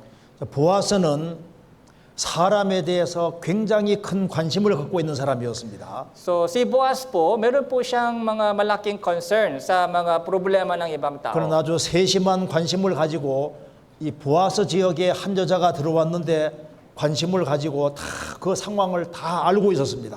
Kahit detail na bagay, alam ni Boaz kung ano ang nangyari, anong ginawa niya. 그러니까 이 룻은 보아스가 자기에 대해서 너무 많이 알고 있는 걸 보고 놀란 거예요. Kaya si Ruth po, nung narinig po niya yung sinabi ni Boaz, nagulat po siya, paano niya nalaman yung sitwasyon ko na ganito. 왜 이걸 기록해 놨을까요? So bakit nakasulat sa Biblia ganitong bagay? 우리의 주님은 모든 것을 다 아십니다. Ang Panginoon po natin nakakaalam ng lahat sa atin. 자, 보아스는 룻을 알았습니다. Si Boaz po ay kumilala kay Ruth. 그 모든 형편과 상황을 다 알고 있잖아요. So lahat ng sitwasyon po niya na ay alam ni Boaz. 주님은 내 형편과 상황을 정말 다 아십니다. So ganun din po, lahat ng sitwasyon po natin ay alam ng Diyos, alam ng Panginoon. 주님은 내가 여기에 와 있는 것도 아셔요. So alam niya na nandito na po tayo. 어떤 사람은 졸면 조는 것도 아십니다. Alam niya na inantok kayo ngayon. 자, 시편 139편 보세요. 시편 139편. Awit 119, 139편 awit 139, 1절부터 4절까지 읽어 주시죠. magmula verse 1 hanggang verse 4. O Panginoon, sinisiyasat mo ako at nakilala mo ako. Inyong nalalaman kapag ako ay umupo at kapag ako ay tumatayo. Nababatit mo ang aking pag-isip mula sa malayo. Inyong sinisiyasad ang aking landas at ang paghinga ko at ang lahat kong mga lakad ay nalalaman mo. Bago pa man makaroon ng salita sa dila ko, O Panginoon, lahat na iyon ay alam mo. 주님은 나를 감찰하고 다 아십니다. Ang Panginoon po ay sumisiyasat sa atin lahat. 내가 앉고 일어서는 것도 아십니다. Yung pag-upo natin, yung pagtayo po natin, alam niya. 멀리서도 내 생각을 통촉하십니다. Kahit nasa malayo, nababatit niya yung aking pag-isip. 나의 길과 눕는 것을 감찰합니다. Yung paghinga ko, yung mga lakat po natin, alam niya. 나의 모든 행위를 익숙히 압니다. So lahat ng lakat po natin ay nalalaman po ng Diyos. 내가 혀로 말하는 걸 다 아셔요. So lahat ng salita sa dila po natin ay alam niya. 하나님은 나에 대해서 완벽하게 아십니다. Kaya lahat po ng mga bagay sa atin ay alam niya. 내가 옳게 행하는 것도 아시고 잘못 행하는 것도 아셔요. So lahat po ng ating ginawang mabuti alam niya o ginawang masama alam niya rin. 오늘 내가 여기에 올까 말까 망설인 것도 아십니다. So nung nagdalawang isip po tayo na pupunta ako sa church o hindi, alam niya. 에이, 오늘 피곤하니까 안 갈래 하고 안 온 사람이 있을지도 모릅니다. So baka meron pong mga kapatiran na pahinga sila ngayon dahil pagod. 그래도 가야지 하고 온 사람도 아시잖아요. So alam niya rin, alam ng Diyos na pumunta kayo kahit pagod at nagdalawang isip. 내가 무엇 때문에 고민하는지도 아십니다. Alam ng Diyos kung ano ang problema na nasa ating puso. 내가 뭘 간절히 소원하는지도 아세요. Alam ng Diyos kung ano ang hangarin mo sa puso mo. 왜냐하면 그분은 하나님이시기 때문입니다. Dahil siya po ang Diyos. 여기 감찰하고 아신다고. 감찰한다는 것은 광벽을 찾듯이 아주 샅샅하게 찾아서 안다는 의미입니다. 철저하게 안다는 의미입니다. Yung sinisiyasat ng Diyos yung ating puso, katulad po ng isang mga tao ay naghuhukay ng lupa ng malalim para malaman para mapagkuha yung mga ginto sa lupa. 주님은 오늘 내 세포가 몇 개 죽었는지 또 몇 개가 다시 생겨났는지도 아십니다. Alam ng Diyos kung ilang cells po ay namatay sa ating katawan, kung ilang bagong cell ay nag-umpisa ngayon. 나의 고통도 아시고 나의 필요도 아십니다. Yung sakit po natin, yung pangailangan po natin, alam ng Diyos lahat. 나의 체질도 아십니다. So kung ano ang kondisyon po natin, alam niya. 내가 어느 부분이 약한지도 너무 잘 아셔요. Yung ating kahinaan ay alam niya. 그래도 신앙생활을 잘하려고 발부둥 치는 것도 아십니다. Yung pagsisikap po na lumakad ng matuwid sa kabila ng kahinaan, alam niya. 왜? 주님은 다 하시는 겁니다. So siya po yung alam ng Diyos lahat. 하나님께서는 하늘에서 모든 사람을 다 보고 있잖아요. So magbula sa langit, tumitingin po siya sa lahat ng tao. 엘리야 당시에도 사르밧 과부가 진리를 찾는 걸 보셨습니다. Sa panahon po ni Elia, nakita po ng Diyos si isang babaeng balo na naghanap ng katotohanan doon sa lugar ng Sarabat. 엘리사 당시에 나만 장군 문드병 환자가 진리를 찾는 것도 보셨습니다. Sa panahon po ni Elisa, alam ng Diyos si Naaman ay naghahanap ng katotohanan kahit ketongin siya. 예수님이 왜 여리고로 지나가시려고 했을까요? Bakit si Jesus ay dumaan sa Jericho? 삭개오가 뽕나무 위에서 기다리고 있는 거예요. Dahil alam niya si Sakeo ay naghihintay sa kanya doon sa taas ng puno. 그리고 또 한 가지는 이 보아스는 굉장히 친절한 사랑과 친절이 많은 사람이었습니다. Tapos si Boaz po ay puno ng kabutihan at kabaitan. 자, 룻기 2장 다시 보시겠습니다. So Ruth chapter 2, 2장 8절 9절 보시겠습니다. Ruth chapter 2 verse 8. 읽어주시죠. Nang makagayoy sinabi ni Boaz kay Ruth, makinig kang mabuti, anak ko, huwag kang mamulo sa ibang bukid o umalis dito, kundi manatili kang malapit sa aking mga alilang babae. 여기에 이 룻은 시어머니를 따라서 베들레헴에 왔습니다. Si Ruth po ay pumunta sa Bethlehem, kasama po yung kanyang biyenang babae. 근데 이제 시어머니가 먹을 것이 없는 거예요. Pero yung kanyang biyenang babae ay walang pagkain. 그래서 이삭을 주우러 밭에 갔던 겁니다. Kaya pumunta po siya sa bukid upang mamulot 그러니까 보아스 밭에서 이삭을 줍는 거예요. Kaya namulot po siya sa bukid ni Boaz. 그때 보아스가 룻에게 말합니다. Sinabi ni Boaz sa 내 kanya, 딸아 들어라. 이삭 주우러 다른 밭으로 가지 마라. 여기서 주워라. so makinig kang mabuti anak ko, huwag kang pumunta sa ibang bukid, dito ka lang mamulot. 그리고 내가 소년들에게 명해서 너를 건드리지 말라고 분명히 말했다. Kaya sinabihan ko sila na huwag silang makialam sa inyo. 목마르거든 그릇에 가서 소년들의 기로운 것을 마실지니라. Kapag uhaw ka, inumin mo yung tubig nila. 그 14절 보시겠습니다. 14절부터 16절까지. Verse 14 hanggang 16 po, sa oras ng pagkain, sinabi ni Boaz sa kanya, halika at kumain ka ng tinapay, isaw-saw mo sa suka ang inyong tinapay. Siya nga na umupo sa tabi ng mga nag-aani at iniabot niya sa kanya ang sinangak na trigo. Siya ay kumain, nabusok at meron pang siyang hindi naubos. Nang siya ay tumindig upang mamulot ng inani, iniutos ni Boaz sa kanyang mga lingkod. Pamulitin ninyo siya hanggang sa gitna ng mga bikis at huwag ninyo silang pagbawalan. Ihugot din ninyo siya ng ilan sa mga bikis at iwan ninyo upang kanyang pulutin at huwag niyo siyang sawain. 여기 보아스가 룻에게 말하기를 이리로 와서 떡을 먹어라. Sinabi ni Boaz kay Ruth, halika dito, kumain ka ng 내 tinapay. 떡 조각을 초에 찍어라. So, isaw-saw mo sa suka ang inyong tinapay. 그리고 이제 룻이 이제 곡식을 이제 여기 이삭을 주러 갈 때 곡식단 사이에서 죽게 하고 책망하지 못하게 하고 그를 위해서 주매 조금씩 뽑아 버려서 걸어 죽게 하라고 했습니다. Tapos yung hinayaan po ni Boaz na pamulutin si Ruth sa gitna ng mga bikis at ihugot yung mga ilan sa mga bikis para may makuha siya. 이거 보면 뭘 알 수 있습니까? 보아스가 얼마나 사랑이 많고 친절한지를 알 수 있습니다. So nakikita po natin dito kung gaano kabait si Boaz. 그 인심이 아주 후합니다. Kaya mapagbigay po siya ng lubos. 왜 이걸 기록해 놨을까요? Bakit ganito po ang nakasulat dito? 주님은 보아스보다 크신 분입니다. Ang Panginoon po ay mas madakila po siya. 사랑은 무례히 행치 않는다고 말한 것처럼 주님은 성도들을 대할 때 무례하게 대하지 않습니다. So, doon sa pag-ibig ay doon sa pag-ibig ay hindi nawawalo yung galang. 자, 보아스는 루스를 불쌍히 여겼습니다. Si Boaz po ay naawa kay Ruth. 그리고 자비를 베풀어 줬습니다. Tapos nagbigay siya ng kahabagan kay Ruth. 우리의 주님은 우리를 불쌍히 여기셨습니다. Ang Panginoon po natin ay naawa sa atin. 우리에게 자비를 베풀어 주시고 우리를 위해서 대신 죽어 주신 거예요.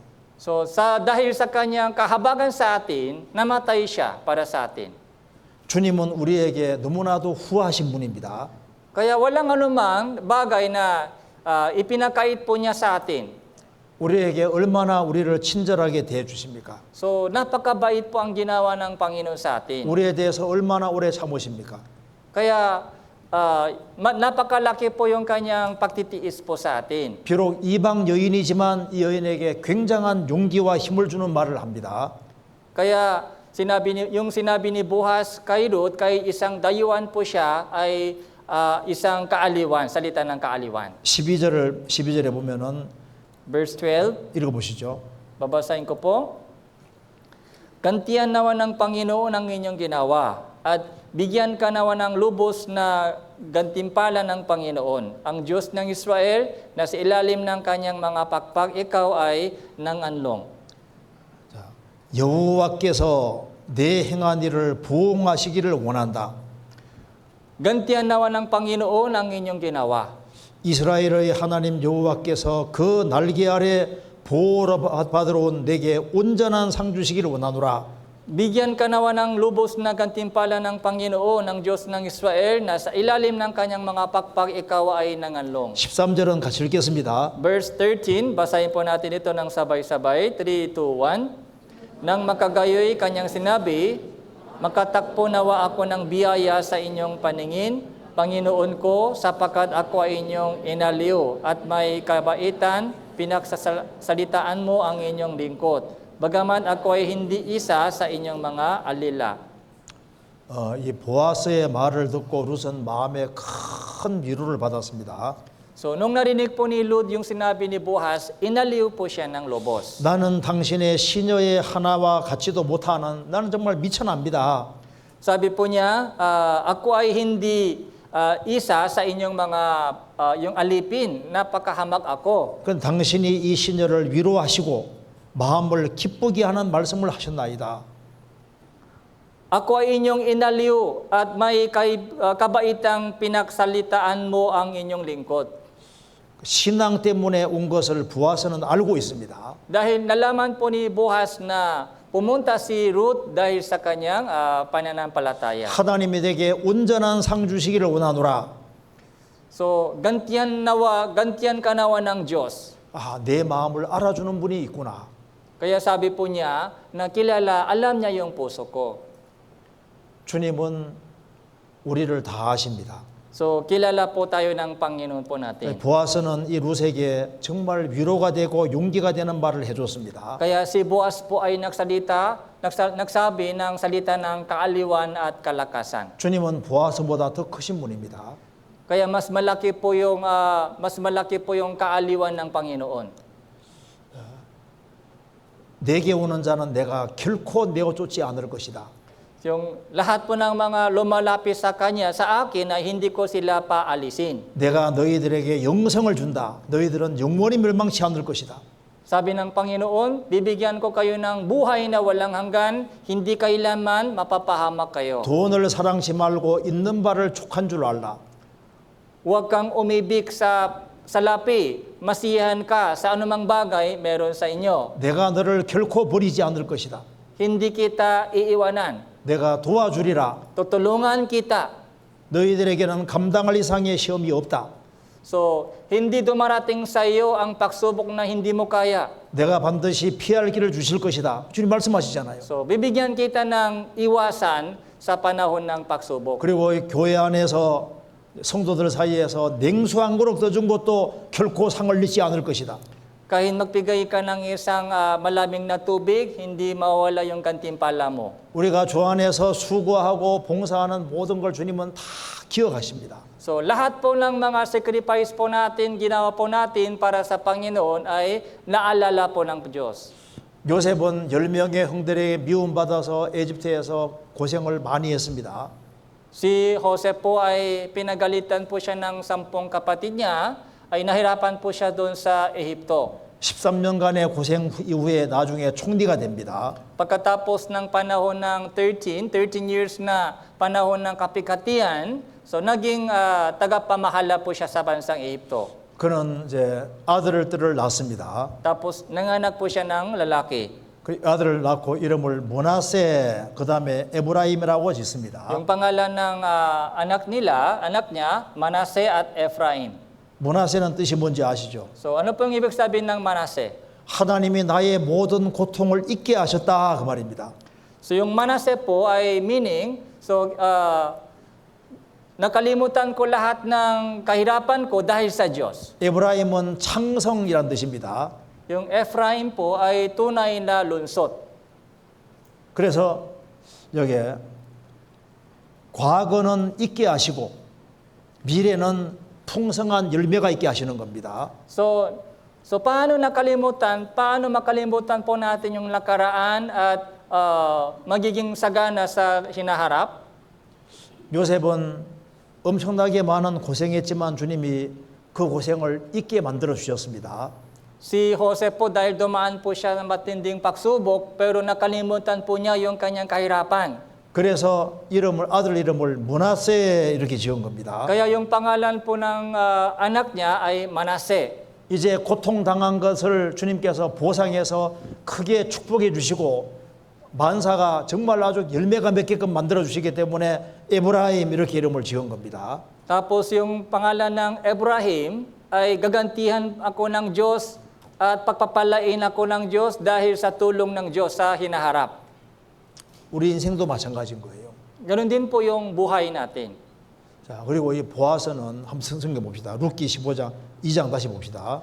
So balik po tayo sa Ruth chapter 2, 3장 15절 보세요. 3장 15절. chapter 3, 15절. verse 15. Chapter 3, verse 15, Ruth. Kanyang sinabi, dalhin mo dito ang balabar na inyong suot at hawakan mo. Hinawakan niya ito at siya ay tumakal ng 6 na tangkal sa sebada. Isinunong ito sa kanya at siya ay pumasok sa lunsot. 여기에 보아스가 얼마나 인심이 후한지를 볼 수 있습니다. So nakikita po natin dito, si Boaz po ay mapagbigay ng sagana. 이제는 이삭 죽게 할 뿐 아니라 이제는 막 퍼주는 거예요. So sa ngayon po, si Ruth po hindi lamang po namumulod, yung ibinubuhos po niya ni Boaz sa kanya, yung masaganang yung trigo. 주님은 우리가 합당하면은 필요한 걸 막 부어 주십니다. Ganun din po yung ginagawa ng Panginoon kapag handa na po tayo sa harapan ng Diyos, ibinubuhos po niya yung pangailangan po natin. 지금 지구상에 80억 이상의 사람이 먹고 사는 게 기적이잖아요. Yung 8 billion na population sa buong mundong ito ay kumakain po. Ito po yung isang malaking miracle. 야, 제가 이 필리핀 와봐도 와, 정말 사람이 많아요. So dito sa bansang Pilipinas, maraming population. 어떻게 먹고 사는지 모르겠어요. Kaya ang tanong ko, anong kinakain po nila araw-araw? 다 먹고 살잖아요. Pero may pagkain po tayong 또 lahat. 주님이 그걸 다 이렇게 음식을 다 만들어 놔가지고 먹고 살게 만들어 놓으셨습니다. So yung kinakain po natin araw-araw ay galing sa Diyos. 주님은 80억도 다 먹여 살리는 분이고 짐승들도 먹여 살리는 분이잖아요. So yung 8 billion na mga tao, pati lahat ng mga hayop ay pinapakain ng Diyos araw-araw. 주님은 인색한 분이 아닙니다. So ibig sabihin, Panginoon po ay magbigay ng sagana, nagpibigay ng sagana sa atin. 그래서 주님께 바짝 매달리고 주님의 도움을 구하는 게 정말 중요한 거예요. Kaya, yung paglapit po natin sa Panginoon at pagdikit po sa Kanya ay napakahalaga sa buhay natin. 그리고 이제 나중에 보면요, 이 룻이 이제 보아스와 둘이 같이 이제 결혼하려고 합니다. Tapos si Ruth po ay mag-asawa po kay Boaz. 근데 이제 룻은 굉장히 젊은 여자예요. Pero si Ruth po ay batang, yung dalaga siya, yung bata. 근데 룻은 보아스는 할아버지입니다. Pero si Boaz po ay matandang lalaki, lolo na. 나이가 굉장히 많아요. Malaki po yung gap ng edad. 그래도 룻은 그 사람과 결혼합니다. Pero- 보아스와 결혼합니다. Pero si Ruth po ay nagpakasal kay Boaz. 왜 그랬을까요? Bakit po? 그 영원한 축복을 받았기 때문입니다. Dahil nakita po niya, umasa po siya sa pagpapala ng walang hanggan. 근데 성경 룻기 1장에 보면 오르바는 이제 젊은 힘있는 남자에게 시집갑니다. Pero doon sa Ruth chapter 1, si Orpha, so bumalik po siya sa bumalik po siya sa isang binata lalaki. 그 나오미 며느리가 둘이 있었는데 하나가 오르바고 하나가 룻이잖아요. Si Naomi po may dalawang manugang na babae, si Ruth saka si Orpha. 룻은 영원한 축복을 받았습니다. Si Ruth po ay umasa po siya sa walang hanggang pagpapala. 하나님의 축복을 받고 싶어서 이스라엘 땅에 온 거예요. So pumunta po siya sa lupain ng Israel dahil gusto po niya tumanggap yung pagpapala ng Diyos. 여기 룻이 보아스와 결혼을 하는 것도 왜 결혼하냐 하면은 하나님의 영원한 축복을 받았기 때문에 결혼하는 겁니다. So bakit si Ruth ay nag-asawa kay Boaz? Dahil umasa po siya sa walang hanggang pagpapala ng Diyos. 그래서 이 보아스는 딱 보니까 이 여자가 신앙이 너무 확실한 거예요. Kaya nakita po ni Boaz yung pananampalataya ni Ruth ay napakaganda. 그래서 기어코 이 룻을 자기 아내로 삼고 그다음에 이제 기업 물을 자가 돼 주는 겁니다. Kaya gumawa po siya ng paraan kay papaano gusto niya mag-asawa kay Ruth. 이방 여자하고 결혼하는 건 굉장히 이스라엘에겐 부끄러운 것이었습니다. So pagpagkasal sa isang dayuhan, yung babaeng hentil, isang nakakahiyang bagay sa Israel. 그런데 보아스는 그걸 부끄럽게 생각하지 아니하고 룻을 위해서 온갖 것을 다 했습니다. Pero si Boaz po, hindi po siya nahiya sa ganung mga bagay, kaya gumawa po siya ng paraan.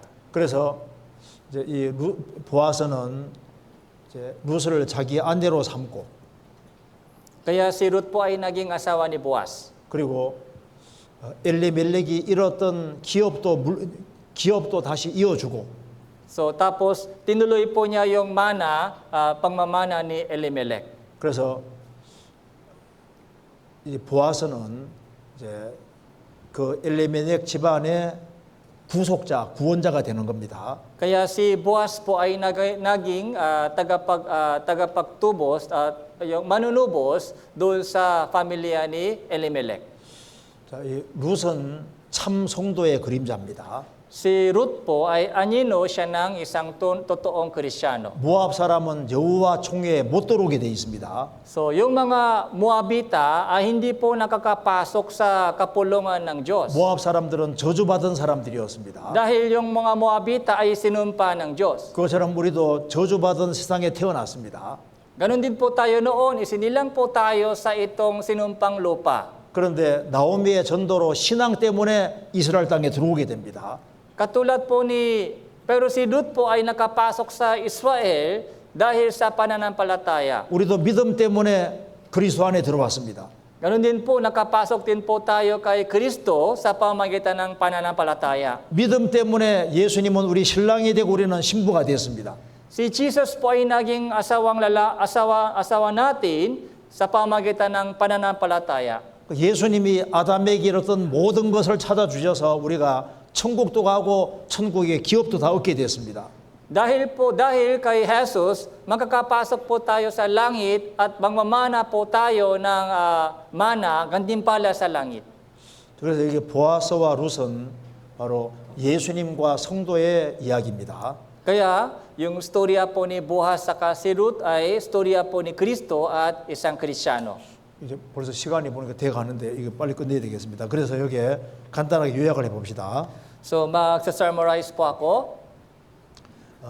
여기에 우리가 오늘 꼭 기억할 것이 있습니다. So meron pong ilang bagay na dapat natin tandahan. 아, 보아스는 바로 예수님의 모습이구나. Si Boaz po ay anyino ni Kristo. 예수님이 이 보아스가 부자인 것처럼 진짜 부자는 예수님입니다.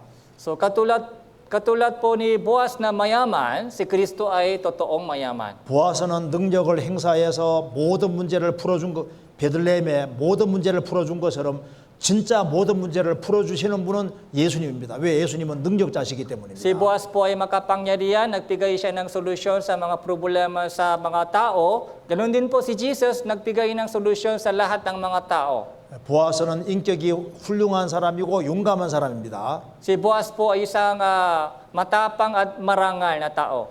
예수님은 가장 인격이 훌륭하신 분입니다. Si Jesus po ay pinakamarangal na tao. 가장 용감하신 분입니다. Yung pinakamatapang po siya. 왜? 우리 위해 대신 죽어주셨으니까 가장 용감하지 않습니까? Bakit matapang po siya? Dahil namatay siya para sa atin.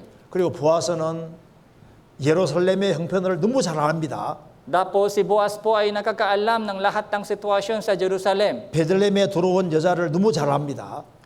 Isang babae na nakapasok sa Bethlehem, kilala po ni Boaz. 그 여인의 상황을 너무 상세하게 압니다. Lahat po ng mga sitwasyon ng babaeng ito, alam na ni Boaz. 주님은 전지하시기 때문에 우리를 정말 다 하셔요. Ganun din po ang Panginoon po ay nakakakilala sa lahat ng sitwasyon natin. 나의 소원이 뭔지를 다 아십니다. Alam niya kung ano ang hangarin po natin. 보아스가 자상한 것처럼 정말 우리 주님은 자상하신 분입니다. Si Boaz po ay mabait. Ganun din po yung Panginoon po natin ay mabait sa atin. 가장 사랑이 많으신 분입니다. So masagana po siya sa pag-ibig. 모든 것을 후히 주시고 꾸짖지 않는 분입니다. So lagi po siyang nagbibigay sa atin ng sagana. 그리고 주님은 우리에게 정말 위로가 되는 말씀을 해주십니다. Ang Panginoon po ay nagsasalita ng kaaliwan sa ating lagi. 내가 너희를 결코 떠나지 아니할 것이다. Sabi niya, hindi kita iiwanan. 내가 너를 도와주리라. Tutulungan kita. 그 성경의 약속입니다.